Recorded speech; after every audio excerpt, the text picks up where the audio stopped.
పాడల్ tennis నయా concept. పూర్తి వివరాలకు చదవండి రేపటి సాక్షి హైదరాబాద్ ఎడిషన్. మూసి ప్రక్షాళన చేయండి కానీ పేదల ఇళ్లు కూలగొట్టకండి నినాదంతో బీజేపీ మూసి నిద్ర చేయనుంది. ఇందులో భాగంగా ఇవాళ మూసి పరివాహక ప్రాంతాలకు బీజేపీ నేతలు వెళ్లనున్నారు.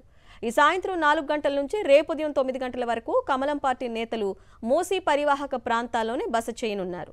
మొత్తం 20 బస్తీల్లో 20 మంది నేతలు భాగస్వామ్యం కానున్నారు.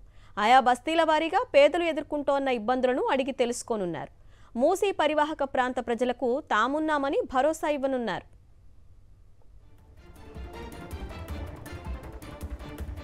కాంగ్రెస్ ప్రభుత్వం మూసి ప్రక్షాళన పేరుతో పేదల ఇళ్లు కూల్చేస్తోందని బీజేపీ తీవ్ర స్థాయిలో మండిపడుతోంది.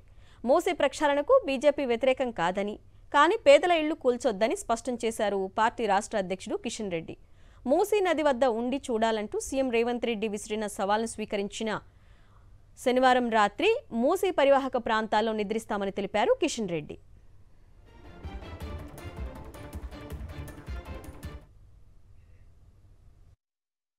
మూసీ ప్రక్షాళన చేయండి, పేదల ఇల్లు కూలగొట్టకండి, ఇది మా నినాదం.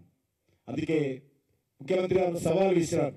బస్తీలో ఉంటారా, బస్తీలో ఉంటే విరమించుకుంటా అన్నాడు. కాబట్టి పేదల కోసం, పేదలతో మేము వాళ్ళతో కలిసి ఉంటాం, వాళ్ళ ఇళ్లలో భోంచేస్తాం, మూసి పక్కనే నిద్రపోతాం.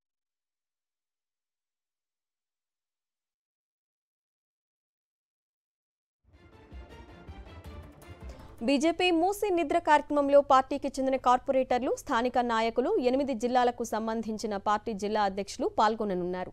సీఎం రేవంత్ రెడ్డి సవాల్కు బదులుగా బీజేపీ రాష్ట్ర అధ్యక్షుడు, కేంద్ర మంత్రి కిషన్ రెడ్డి పిలుపు మేరకు పార్టీ రాష్ట్ర నాయకత్వం అంతా మూసి నిద్ర కార్యక్రమానికి సిద్ధమైంది.